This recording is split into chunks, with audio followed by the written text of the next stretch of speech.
So let's get into the resource. Move over here. So this is it. It published last month, and Shakespeare in Performance is made up of the prompt books from the Folger Shakespeare library, never before digitized in their entirety. The date range is 1670 to 1970, so 400 years. It's quite a wide-spanning collection, this one. And this really aims to shine a light on how Shakespeare's plays were interpreted by theatre companies, actors and directors through this period of 4 centuries. And I suppose they tell a story of how the performance of Shakespeare changed through Great Britain, USA, as well as Ireland and Australia as well between the 17th and 20th centuries. And this resource really aims to track those changes. So just before we get into the actual documents, I'll take you to the Introduction tab. Should you want to learn about either the source of this content or how it was put together, or a bit of kind of introductory reading, the Introduction tab, perfect place to come. And I'm going to first take you to the nature and scope. And this is really kind of written by our project editor about the justification for the digitization, as well as a bit about what a prompt book is and how they really inform the study of Shakespeare, both on the stage and on the page. Actually, let's get rid of this. And the second thing I wanted to show you in the Introduction tab is this here, and this is what is a prompt book. We had many students ask what is a prompt book, so what we did is we put together a video. So this is Michael Dobson, director of the Shakespeare Institute in Stratford upon Avon, kind of explaining exactly what it is, so you can watch that there. But there's also a bit of bio here, a bit of information about Shattuck codes. There's actually also an interactive prompt book here, so we can see, this is Act 1, Scene 1 of King John, with clear markings here from the stage director, and just some useful interactive annotations for kind of each area, just so students can kind of get an idea about exactly what a prompt book is, and hopefully spot these markings throughout the collection.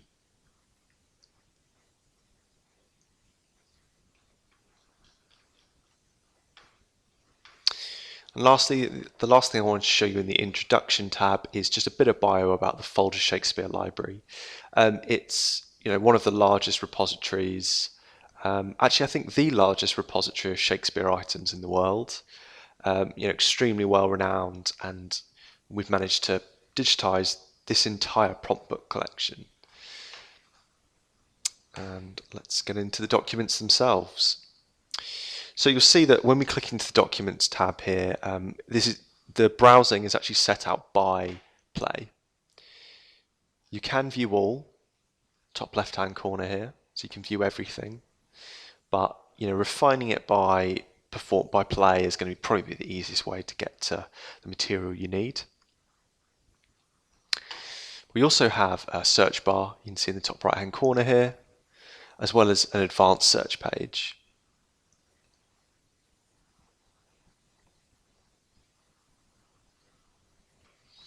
So we can see here we can combine values, and all of our resources work with Boolean operators.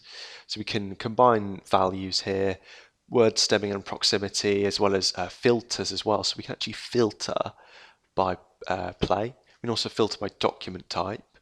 Obviously the majority of the material in this collection are prompt books, but we do have letters, manuscripts, as well as ephemera and costume design. We can also see some key terms that appear in the search directories, and they come from the indexing of all of these documents as well.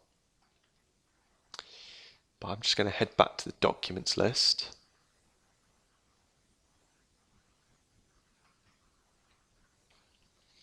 And let's pick a performance. So let's pick a play. Let's go for Twelfth Night.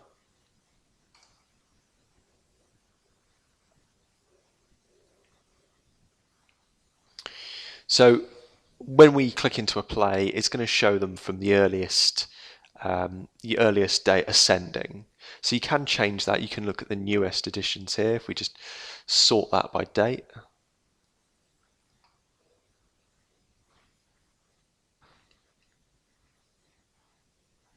There we are, so we can see some much more modern copies.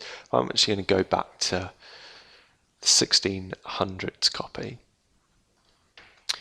So again, we can sort using any of these. I can actually, obviously we clicked into just 12th night, so here we're refined by 12th night.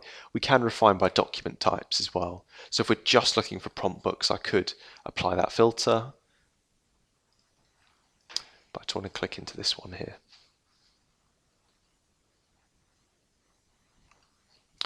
So I wanted to show you this as it's actually the earliest document in the resource. So this was a performance of 12th night. I think it was a second folio edition performed in the Smock Alley Theatre in Dublin. And as I mentioned at the start, there is a lot of British and Irish material, but also a lot of American performances in here as well. So if you have scholars looking at different areas, they are going to be captured, or those different areas, they are going to be captured in this resource. So we can use the thumbnail view across the top if you want to get to specific pages. I'm just going to click into this image here. So you can see that the acts and scenes are set out here. I can drag the image around. I can actually blow it up to full screen. And get right in, view it word by word. Especially for some of the older material, obviously all of this is printed, but you may find that there are markings or scribblings that are going to get in the way. So a lot of the time you'll have stage directors scribbling words out or replacing them with their own markings. So it's good to get right in and maybe see what they've actually crossed out. Okay, so we can see, 1600s is an extremely early edition, early performance of 12th Night. If I head back, now one thing I can do here, and probably the most valuable tool in this resource,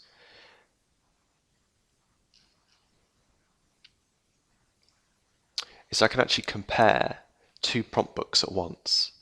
So I've selected an edition here, so third folio from the 1670s. If I click go, and this is going to bring up the Comparative Viewer. So just to explain this a little bit, I can move page by page across both prompt books using these arrows at the top here. Or I can just move to a specific point in both prompt books using the select act and scene here. So I want to move to, let's say Act 1, Scene 1.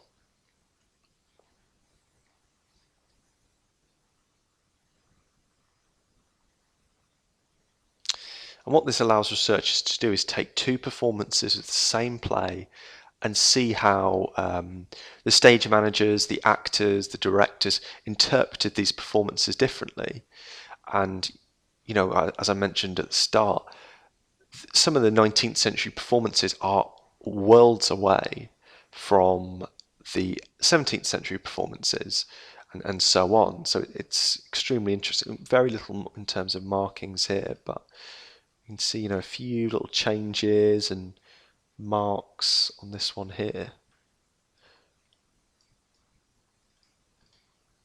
But for comparing two different performances, hopefully this tool is useful. And if we want to move back to maybe just a single viewer, say I'm not interested in the one on the left anymore, I'm just interested in this, I can click to single page view, and that's going to get rid of that, and I can just view this one and move between the pages.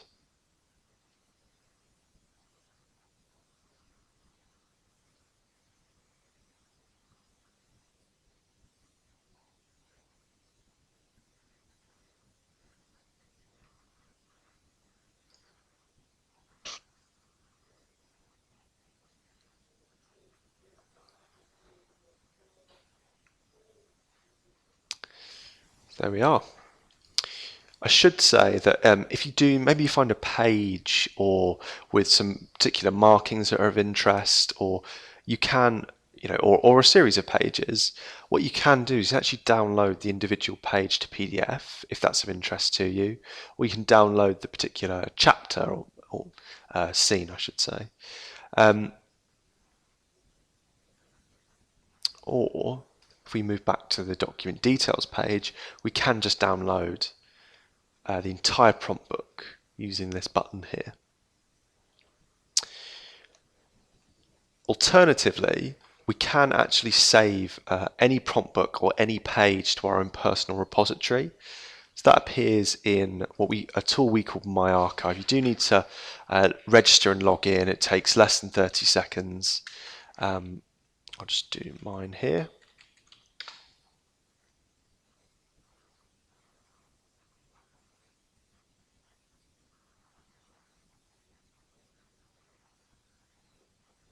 So you can see I'm logged in here at the top. And then what I can do is actually just save all of these prompt books. So I've just added this entire prompt book to my archive, or I can actually just add a single page. So I'm just going to click into one page here, and all I do is add to Lightbox.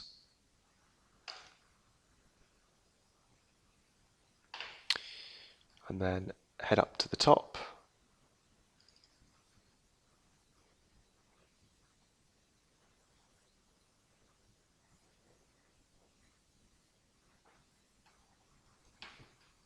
There you are, so we can see that prompt book I saved earlier. Click into my Lightbox, I'd be able to see that image, that one page I saved earlier. So all accessible through the My Archive feature in the top right hand corner here, just above the search bar. Okay, so let's head to the documents. So we're going to make use of some of those filters we saw earlier. I just want Hamlet material, but I'm just interested in film scripts. So I'm going to refine by film script.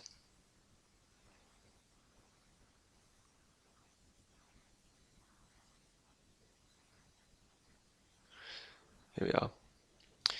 So this is actually a copy of Olivier's famous Hamlet on film in 1948. I think, well, the first kind of mainstream commercial release of Hamlet on film.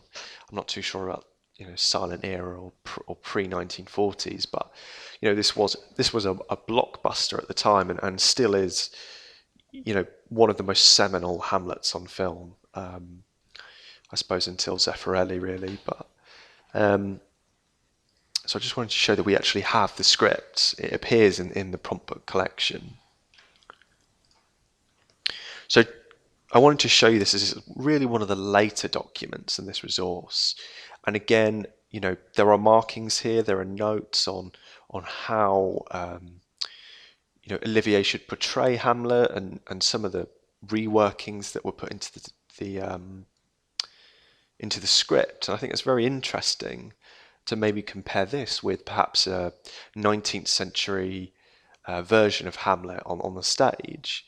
So if you do have scholars looking at Shakespeare on film or the differences between Shakespeare in the theatre space and the film space, this resource is fantastic for that because you can compare both mediums. So I'll just zoom in a bit here.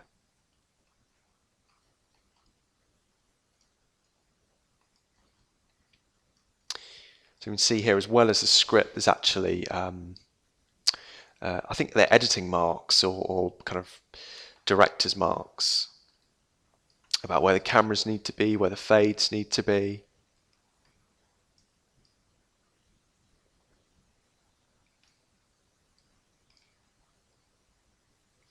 And again, I should say, when you're in the image viewer like this, if you just want to get a holistic view of this entire script, just click the thumbnails tab here.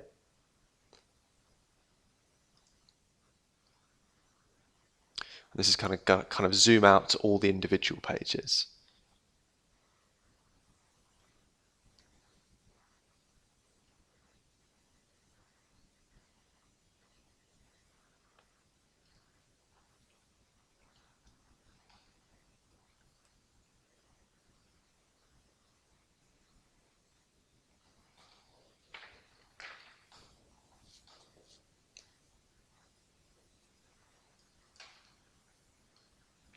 Okay. And actually, just a reminder that we can add this, so I can just maybe add this to my lightbox, save that for later. What I'm going to do is head back to the documents list. And I want to look at, let's take a look at some Othello material. So Othello.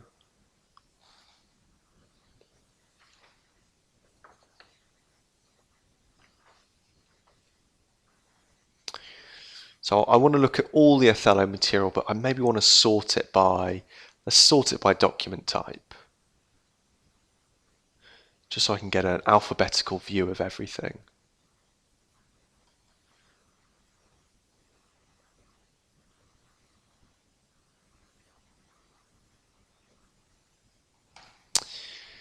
So we've looked at some filmed scripts, we've looked at the core prompt books of the material, but I found this the other day and I thought it would be quite interesting to show. So this is a playbill announcing the only time, sorry, scroll up a bit here, that Edmund Kean appeared on stage with his son Charles. You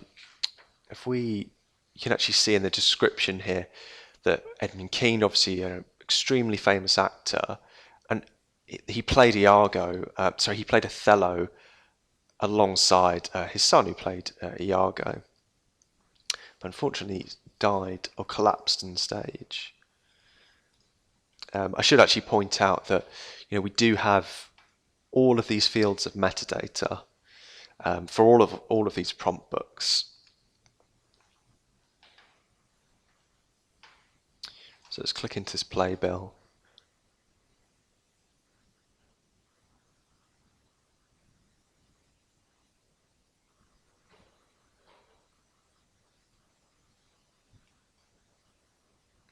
Let's blow that up to full screen. Oh, Theatre Royal Covent Garden. Very interesting. So this was the 1833 performance.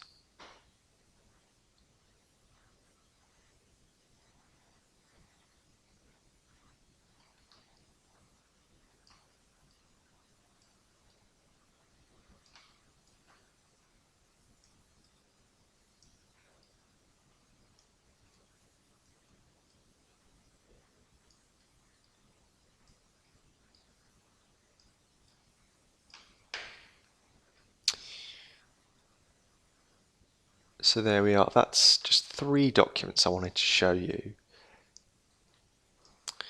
Now, another thing I wanted to show is actually the case studies tab. And this really is kind of, I suppose, a curated exhibition of specific performances that we've pulled out, and working with our academic editorial board, we've kind of decided these as specific, particularly sort of seminal performances. So you can see if we find, Hamlet, the 48 Olivier Hamlet on film is there, as well as some of the 19th century comedies. And the reason we've done this is not only, I suppose, to give an introduction to these performances, maybe for a lower level or researchers who maybe don't have that much experience in this area, but it's also just a really nice way to link to specific documents and provide a bit of context and a bit of background about them as well. So we maybe click into Othello 1818. So we can see this was, a really long run by Edmund Kean here. At the start of the 19th century. You can see some related documents to this case study. There's the playbill we just showed. Also some actors' portraits as well. So let's click into these.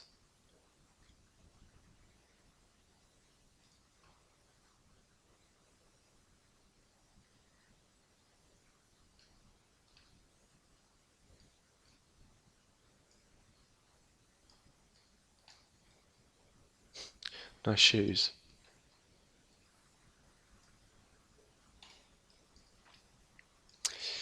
Again, if this is maybe this is of interest to a class that someone's teaching, or I want to show a colleague later, I'll just add that to my lightbox, nice and easy, and just save it for later.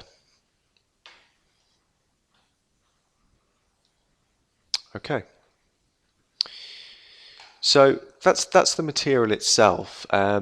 Just to clean to the Explore tab, we looked at that Comparative Viewer right at the start where we can compare two prompt books at the same time. There's a really in-depth guide on how to use that here, as well as some academic essays that I will show you now. So one of them comes from Denise Whalen, who actually wrote the case studies that we just saw. And actually curated those for the collection. She's actually written kind of an introduction to that, as well as we have an actual essay on I suppose the history and the prestige really of the prompt books from the Folger Shakespeare Library. And the last thing I wanted to show you just before we finish up is the image gallery. So we've talked about saving images to our personal repository, whether that be full documents or individual pages. What we do with all of our resources is copy across all the visual materials to a separate image gallery. And this is great for LibGuides pages, it's great for blackboards, or just to get students engaged, maybe at first or second lesson. Some nice visual materials. And you can see actually a lot of these are illustrations and paintings of theatres actually, or actors' portraits. But all of these images are documents within the main documents list, so they are completely searchable and appear just as the prompt books, just as the film scripts do.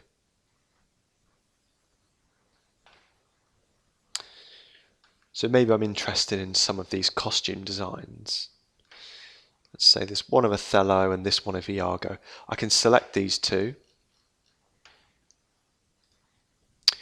and I can actually export those to PDF. I can add those two I just selected to my lightbox, or I can actually run a slideshow as well. So maybe if I had this up on a screen in class, I could just easily show those, or just have a running slideshow of some of the images.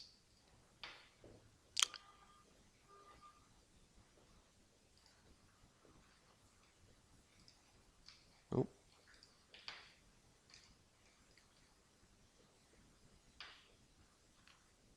Okay. And should you ever get stuck with the resource, hopefully you won't, but if you do, we do have these help pages as well, which are a really useful guide. Actually, there's a page-by-page guide which kind of takes you through each section of the resource, which hopefully should get you going again with your research. And that is it from me. I'm just going to pop over to the chat window and see if we have any questions.